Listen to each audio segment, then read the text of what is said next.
Hey, how's it going everyone? Welcome back to another video. Today we have something pretty damn massive, and that is this Chuwi Hi13 tablet. This, my friends, is a 13.5-inch 3K IPS Windows 10 tablet. Now the sheer size of this thing might be impressive by itself, but what makes this thing even more special is that it can turn into a laptop or a super large drawing tablet with pressure sensitivity. I don't know about you guys, but that sounds like a lot of fun. So, with that being said guys, without further ado, let's get right into the unboxing.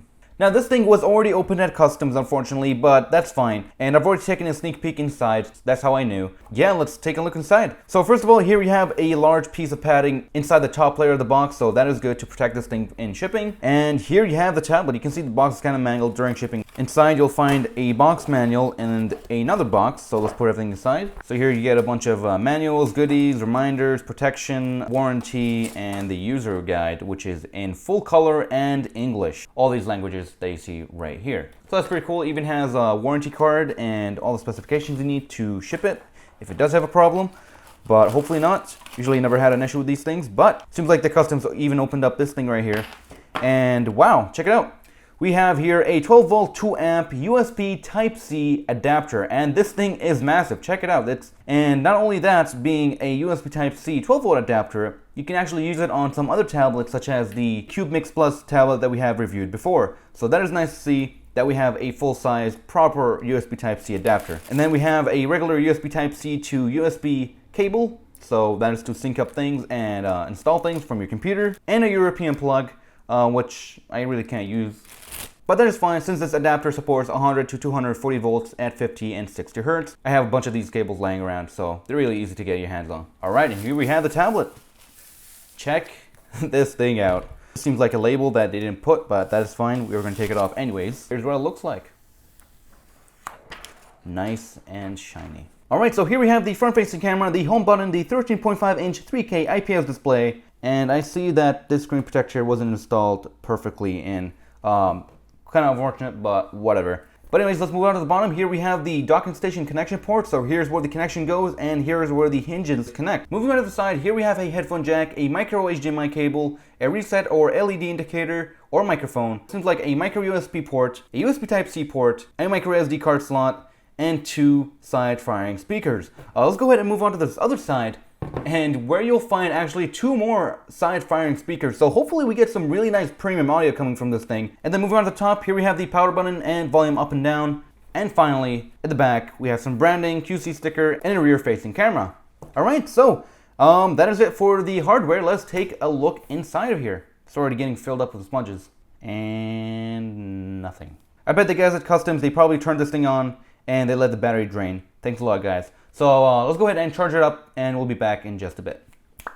Alright, and there we go. So now we're inside Windows 10, and I've checked the scaling. The scaling is actually at 250%, which is really large for a tablet. And I have the brightness at max. And the brightness levels are actually pretty good, probably comparable to my desktop monitor, which is good. And yes, we do have 5G network, so that is good for the Wi-Fi. Windows is currently running a 57.2 gigabytes of storage with 43.5 gigabytes free. And just for fun, let's go ahead and change the Windows scaling back to 0% or 100% and see what it looks like. And oh my god, look at this. This is just way too small. But you can definitely get a lot of work done here, especially if you have like Adobe Premiere or doing some Photoshop or drawing, because this thing is meant to be a drawing tablet first. And yeah, I mean, you can still use it. I mean, check it out. You can just use it. Let's see if we can type anything with the touch screen. Okay, so the keyboard is full size, so that's good to see. And, I mean, just check it out. I mean, actually, I can't even see the pixels. You have to squint really hard in order to see the pixels in here. Let's go at 300%. Okay, that's too big. Let's go 225. More liking it. Let's go 175. I could probably do 175. Yeah, let's keep it there. And you can see the resolution is a 4:3 resolution. And you can see that the resolution is 3000 by 2000. So perfect for drawing. And since we're here on Windows, let's go ahead and unbox the laptop part of it as well as the pen. We've got some wrapping. Alright, there we go. Very, very interesting. So we got a nice touchpad here, very tactile buttons. Let's check out the keyboard. The layout is pretty good. I feel like it's going to take maybe a day or two to get used to. Now, other than making this thing a laptop and giving you a keyboard and a touchpad, and shortcut keys, of course, is that it gives you 2 USB ports on each side, which is really, really nice to see and makes this thing that much better. All right, so let's go ahead and install it. So basically it goes in like so. It's magnetic, and then you push it in. The first time you got to break it in, basically just, you know, ease it in there, and there we go. So as you guys can see, this thing, you know what, you guys can't see it. This thing looks amazing. Wow. Let me change the angle here. You guys can't see it, but check this out. This thing looks amazing. I mean, it's beautiful. It looks like a MacBook kind of. But if you're wondering about flexing, this is the kind of flexing you're getting. Of course, you're not going to be touching the screen when you're losing a laptop. That's stupid. But one thing you could do is you could flip this around. So let me just open that up and plug it in on the other side like so. And then, guess what? You have yourself a self-standing tablet. Just make sure you don't shake the table too much. All right, so the touchpad here is not perfect. I'm seeing some issues when you try to tap, when you try to click sometimes and move your touchpad. Basically, something's going on. I think some kind of palm rejection is getting in the way.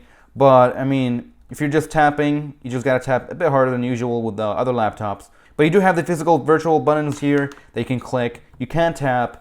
But I would say just tap on this thing. Don't use the buttons. They always suck. A lot of companies, even big companies, they're copying the Apple design with the touchpad. I mean, if you're not going to get it right, just give us real dedicated physical buttons for the touchpad. It will make everyone happy and make our lives so much easier. But if you are getting these with a keyboard, I would recommend getting this guy right here. It's a Xiaomi mouse.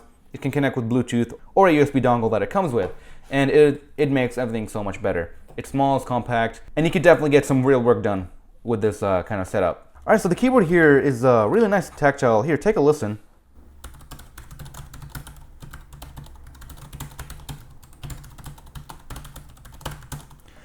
Yeah, I am really liking the keyboard. The keyboard here, I would say, definitely worth getting just for the keyboard.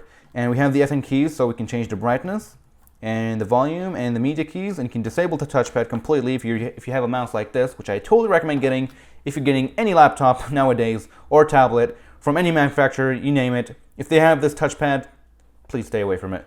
Of course, there are exceptions, but you do have home and page up and page down. You have the arrow keys. It's a pretty good keyboard, I gotta say. I'm probably gonna enjoy typing on it on a desk. I wouldn't recommend using it on a lap. This thing's gonna probably shake like that because, again, this tablet is really massive. All right, and here we are. Here is the pen that it comes with. Now, they made a whole new pen for this tablet, and it does come with a battery. In my previous video, I said if you get a pen with a rechargeable port, don't get it. This one is not rechargeable. It actually comes with a dedicated battery, just like some actual tablets from Microsoft, I believe. They also use some batteries like these. And I've actually went ahead and bought a pack of these from Amazon. These are the Amazon Basic brands, and these are actually smaller than usual. These are quad A batteries. They're smaller to fit inside pens, which is cool. Now, I've actually asked another YouTuber who actually has the Chuwi Hi13, and she has done a lot of reviews on it, so I would recommend checking her channel out. She said that these batteries, they don't last, they're very iffy, and one of these guys, real branded ones, will last you months without any issues. So I recommend getting also a pack of these guys. We'll see how it does, but yeah, I'm just gonna go ahead and use one of these right off the bat. So here's a pen. It actually looks really nice, nicer than any pen I've had so far. You do have a LED indicator, 2 buttons over here, and a clip as well as the tip. Now, I don't see any tip replacements in the box, but basically the way you connect this is you get this battery right here, and you drop it in there, and you screw it back on. All right, so I went ahead and got it set up, and I have tried the battery that it came with, and I can tell you right now that that battery totally sucked, and that getting the $7 Canadian battery pack from Amazon Prime was totally worth it.